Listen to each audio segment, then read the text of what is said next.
Everyone. Welcome to the Arm Coach Podcast, episode 70. Today, we're talking about something a little deeper, grief, and more specifically, how grief can impact the way we show up for ourselves, especially when it comes to food, movement, and body goals. So many women turn to food or check out from their health routines entirely when grief hits. And honestly, it makes sense. Grief is overwhelming. It's heavy. It can feel like it's running the show. But what I want to offer you today is a way to shift that dynamic. I'm going to walk you through a simple, powerful exercise that can help you feel more in control, even when the emotion you're dealing with feels anything but manageable. While we're talking about grief today, this tool works for any emotion that feels big or all-consuming, like frustration, loneliness, discouragement, or overwhelm. You can use it anytime you feel stuck or like you're going through the motions instead of truly living in your body. On a personal note, I wanted to share why this topic feels so important right now. I'm currently grieving the loss of my stepmom. It's been really hard. The sadness comes in waves. Some days it's quieter, and some days I wake up and it just hurts. I debated whether or not to share this with you because this podcast isn't about me. It's about helping you create strong, toned arms and a life that feels like yours again. But I also know that so many of us go through seasons of grief. And when that happens, it's easy to fall back into old habits, skipping workouts, emotionally eating, or just checking out altogether. Grief is one of those emotions that can completely derail your routine, especially when it comes to your health. For so many women, it becomes the reason they start emotionally eating again, or stop moving their body, or say, I'll get back on track next week, over and over again. And I get it. That's exactly why I wanted to walk you through how I'm working through my grief right now, because I know I'm not the only one. When I first thought about sharing this, I hesitated. I was grieving the passing of my stepmom, and a part of me thought, who am I to talk about grief when so many others have lost so much more? A parent, a child, a spouse. Some of you listening have gone through unimaginable loss. But then I realized this is exactly what we're taught to do as women. We minimize our pain. We tell ourselves things like, it's not that bad. I should be grateful. I should be over it by now. Other people have it worse. Pull it together. Sound familiar? But here's what I want you to hear. Grief is grief. It doesn't have to be justified. Whether you're grieving a person, a pet, a divorce, or an old version of yourself, or even the body you used to have, it's real. And it deserves to be acknowledged in a way that helps you move through it, not escape from it. Because when we don't know how to process emotions like grief, we default to numbing. We overeat. We stop working out. We distract ourselves with work or caretaking or mindless scrolling, not because we're lazy or weak, but because we don't know what else to do. I've had those thoughts myself. I just want to go back. I want this to not be real. I want to fast forward through the pain. But the truth is, no amount of food or rest or distraction takes the pain away. It just delays it. As much as I hate the cliche, it's true. The only way out is through. The way to move through something that feels big and heavy, like grief, disappointment, or overwhelm is to actually face it head on. I know that can feel terrifying. It used to feel that way for me too. But I want to be really clear about something, especially if you're listening to this and thinking, I haven't been doing that. If you've been using food to cope, or skipping workouts to emotionally check out, or telling yourself, I just need to get through this week, that's okay. There is zero shame here. What I teach inside this podcast and in my coaching isn't about perfection. It's about curiosity. So instead of beating yourself up, I want you to get curious. What have I been reaching for food? Why have I been reaching for food when I feel emotional? Why do I tell myself I need a break from workouts when life gets heavy? Why do I believe the emotion I'm feeling is too big, too painful, or too much for me to handle? Because that belief that the feeling is too much is what leads us to disconnect from our goals. But when you drop the judgment and just look at the emotion itself, you'll start to see it's not as scary as your brain makes it out to be. Emotions aren't monsters, they're just physical sensations. That's it. Grief, frustration, discouragement, they're just changes in your body, a shift in your breathing, a little muscle tension, a racing heart. Maybe your temperature rises or your posture sinks a little, but that's all. When you look at emotions through that lens, like a wave your body is experiencing, it becomes way easier to let it pass without needing to numb it, escape it, or sabotage yourself to make it stop. If you've been trying to numb lately, or you're realizing that emotional eating or skipping your workouts has become your default, I want you to know nothing has gone wrong. Let's just learn how to move through it instead of running from it.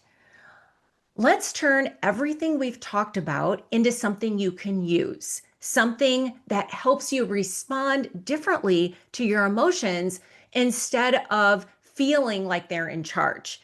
Because changing your relationship with food or your body, or rebuilding consistency after loss, isn't just about habits. It's about changing your relationship with your thoughts and feelings. So if you've been numbing out, skipping workouts, or emotionally eating to cope, please don't beat yourself up. But also, don't let that be the only thing you do. Because here's the truth, it doesn't work, not long term. As much as this season of grief has hurt, and trust me, it has, there's a part of me that's deeply grateful I'm not trying to numb it away. Not because it's more virtuous or I'm more disciplined, but because I've lived through the alternative and I know where it leads. In the past, I tried to eat, overwork, and check out through every painful feeling. And all it did was create more pain, because now you're not just dealing with grief or frustration, you're also dealing with guilt, regret, shame, physical exhaustion, and maybe even that familiar fog that comes from throwing your body completely out of balance. It's such a wild concept. This idea that we can bury our emotions or drown our sorrows, as if emotions are something you can get rid of. But they're not things that live outside of you. They're part of you because you're alive. And because you're alive, you get the full human experience: love, joy, connection, and heartbreak, disappointment, and grief. When I was prepping this episode, I came across a definition of grief that really stuck with me. Grief is the reflection of a connection that has been broken. And that hit me because in connection, we find love. When that connection is lost, we feel its absence. We feel grief. Here's the thing, as long as you are a human who seeks connection, and you are, that's how we're wired, then you will also experience grief when that connection breaks. That's not failure, that's just being human. You can try to avoid connection to protect yourself from the pain of loss. I did that for a long time. But even that brings grief, the grief of disconnection, the ache of not letting yourself experience the closeness you actually crave. The question isn't, how do I get rid of grief? The better question is, how do I move through it without abandoning myself in the process? How do I stay present and make different choices when emotions feel overwhelming? How do I stay committed to myself when I'm hurting? There is a way, and it starts with agency. Agency doesn't mean you get to delete the pain. It means you get to choose how you meet it. Now, you've probably heard of the 5 stages of grief: denial, anger, bargaining, depression, acceptance. And that model has helped a lot of people process what they're going through. But that's not what I want to talk about today.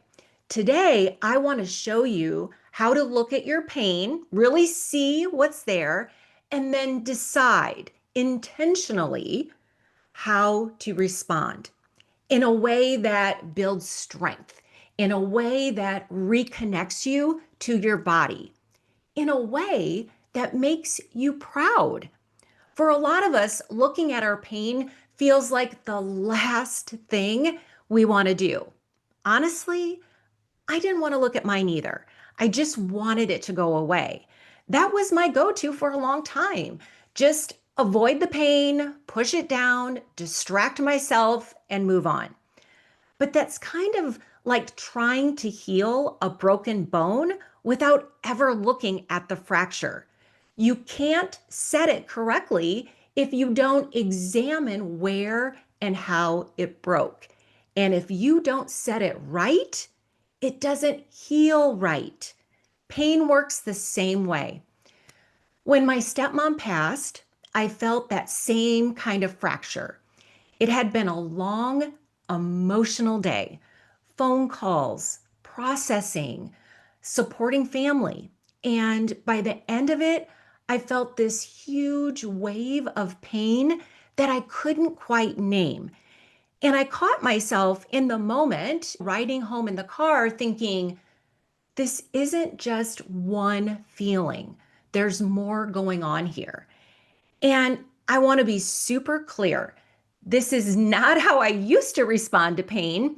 In my 20s, I didn't stop and examine my emotions. I avoided, I numbed, I stayed busy, I ate, I skipped self-care, I disconnected.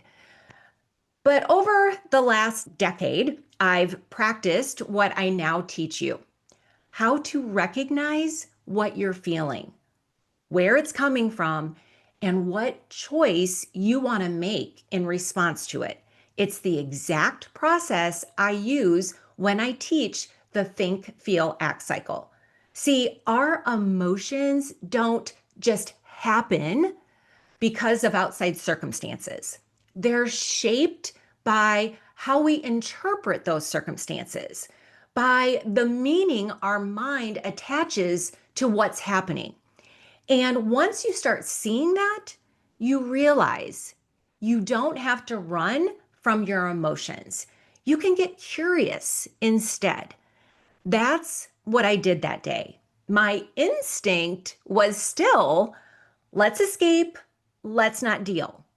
But I practiced not following that instinct. So I stayed. I looked at the pain. I asked what's actually going on here. When I did that, I realized the pain wasn't one big, overwhelming blur. It had texture, it had layers. There was sadness, yes, but also anger, guilt, fear, all bundled together in what we so often call grief. And that shift, seeing your pain not as something to fear, but as something to observe, is powerful.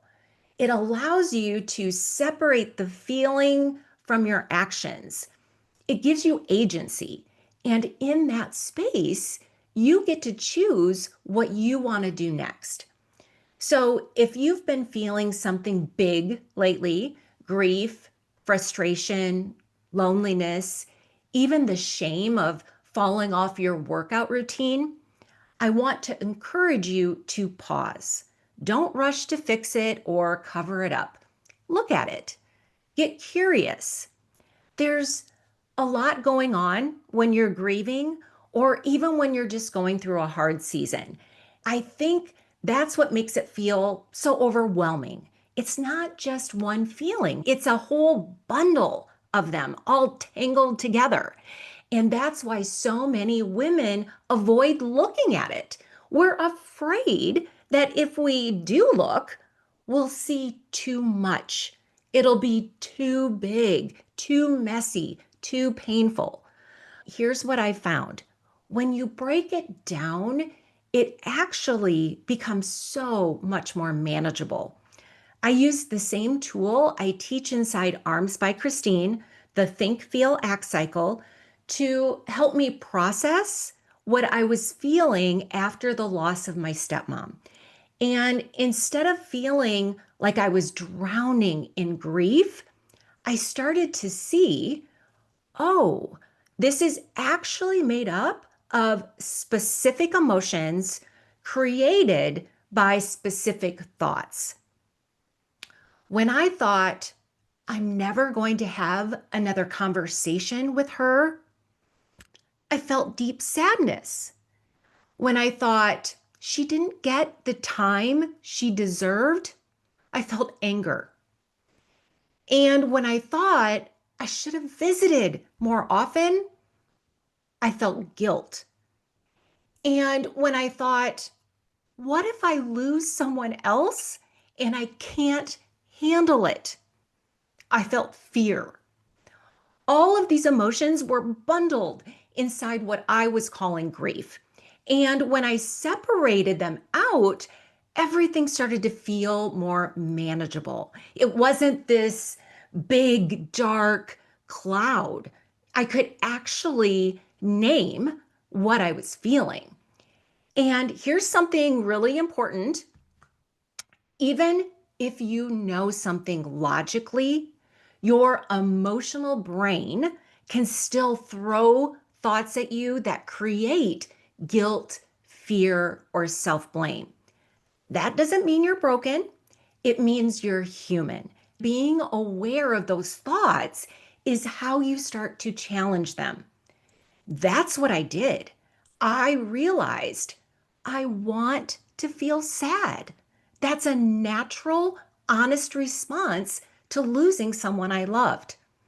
I'm even okay feeling angry. That's valid too. But the guilt, the fear, that's where I want to start doing some work. That's where I want to redirect my mind. So instead of taking on all the grief at once, I got to choose where to focus. I got to say, I can feel this, but I don't have to stay stuck in it. And this is something I teach all the time inside my program. When clients come to me feeling stuck in emotional eating or saying they've fallen off their routine again, we don't start with discipline. We start with curiosity. We ask, what are you feeling? What are you thinking that's creating that feeling?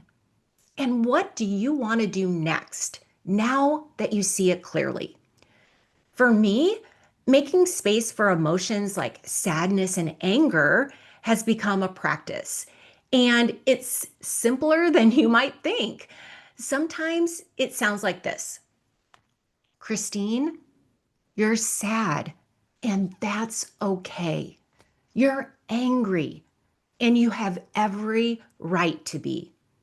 I know it might sound a little silly or too simple, but think about how rarely we actually do this. How often do we not give ourselves permission to feel what we're feeling? Most women I work with are so quick to push it down, distract themselves, or tell themselves, I should be over this by now. But instead, I've been practicing just naming the emotion and allowing it.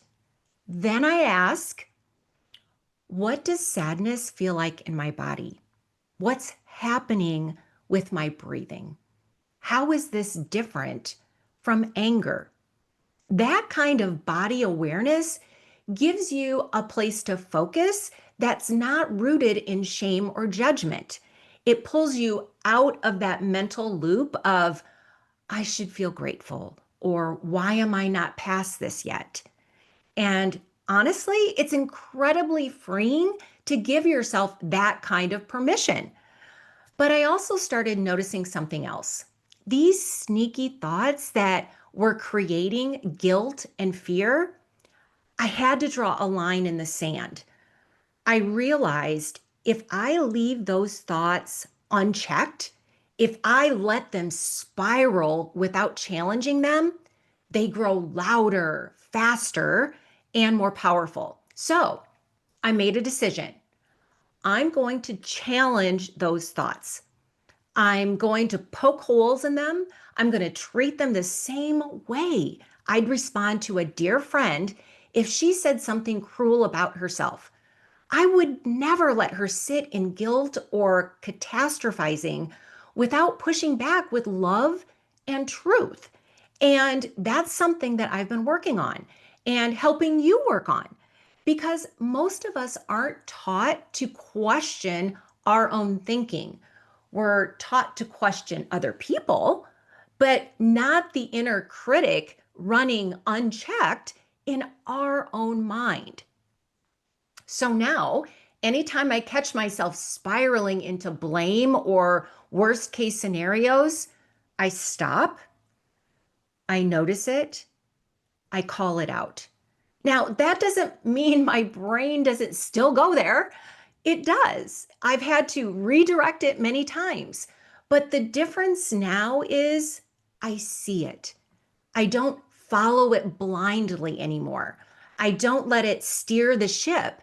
And that's what I want for you too. Because whether you're grieving a loved one, your former body, or a season of life that's behind you, your thoughts are shaping how you show up in your body today. And you get to decide which ones you want to keep and which ones you're ready to challenge.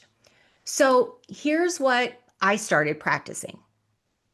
Whenever I saw myself spiraling, heading down that road of guilt or fear, I would gently but firmly say, Kristine, you can be as sad as you need to be. You can be as angry as you want to be, but we're not going to shame. We're not going to blame.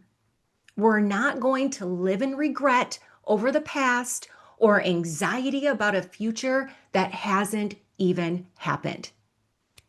And let me be clear, this wasn't a one and done moment. This was, and still is, a process. I've had to repeat it over and over again.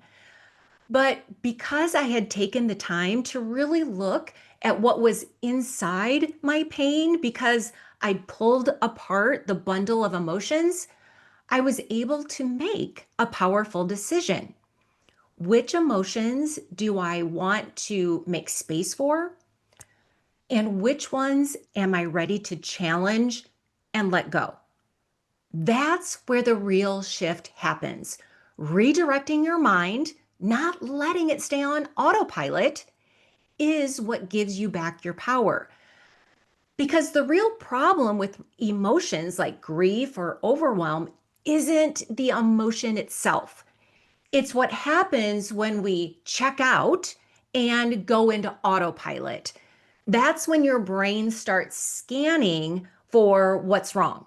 It loops on guilt, catastrophizes, and digs up every past mistake or future fear. It searches for relief in food, in distractions, in habits you've worked so hard to outgrow. But let's be honest, blaming isn't helpful. Catastrophizing isn't helpful. Eating over your emotions, not helpful. Skipping your workouts and calling it self-care when it's really self-abandonment, not helpful. And neither is judging yourself for feeling what you feel. What is helpful is pausing long enough to say, okay, fear, guilt, I see you, but you're pretending to be helpful and you're not. Because the truth is, nothing protects us from loss. Loss is a part of life. But what does protect you is learning how to show up for yourself differently, especially when life is hard. That's what I want you to consider today. Your pain might feel like one overwhelming wave, but it's actually a bundle of emotions. And when they're tangled together, it feels impossible to process them. That's when you want to run or quit or eat your way through it. But if you slow down and untangle the emotions, if you look at them one by one, you get something powerful back: agency. And it doesn't have to be complicated. Grab a piece of paper, set a 2-minute timer, write down your thoughts just as they are. Ask yourself, what do I think about what happened? What do I think about how I'm feeling? Then look at each thought and ask, when I think this, how do I feel? That's how you start to separate the noise from the truth. That's how you reclaim control. And that's how you keep showing up for the strong, powerful woman you're becoming, even when life feels heavy. And just like me, you may discover that there are certain emotions you want to give yourself full permission to feel, like sadness or anger, and others you're ready to challenge, like guilt or fear. That's where your agency comes in. That's where you stop going on autopilot and start making powerful, intentional choices about how you respond to pain. I'll tell you, this is exactly why it's become so much easier for me not to numb out with food or check out of my body. Because once you have agency, you realize this isn't just happening to me, I'm part of this process. Now, that doesn't mean I don't still cry. It doesn't mean my chest doesn't still feel heavy some days. It does. But I'm not hiding from it anymore. I'm participating in it. I'm choosing how I want to move through it. Untangling the bundle of emotions, looking at each piece of the grief or frustration or overwhelm has given me something productive to do. It's shown me a path forward. For me, that started with working through the guilt and fear because those were the thoughts I didn't want leading my life. And this process isn't about forcing gratitude or comparing your pain to someone else's or telling yourself to get over it. It's about facing what's really there, looking at the full picture, asking yourself, what do I want to make space for?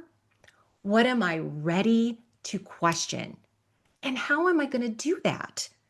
When you have those answers, you don't need to drown your sorrows because you already have something more powerful to do, something that actually helps. So if you're going through something hard, whether it's grief, discouragement, shame, or the quiet fear that you'll never get back on track, I want to invite you to pause and take a look. Gently untangle the mess. Look at it head on. That's where your power lies. Because when you can make sense of what's happening inside you, you stop reacting and start responding. You stop quitting on yourself and start supporting yourself.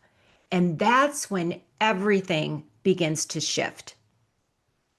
For anyone grieving or just feeling emotionally heavy right now, I hope this episode gave you a new lens, a new way to understand what's happening inside of you, and a new direction for how to move through it.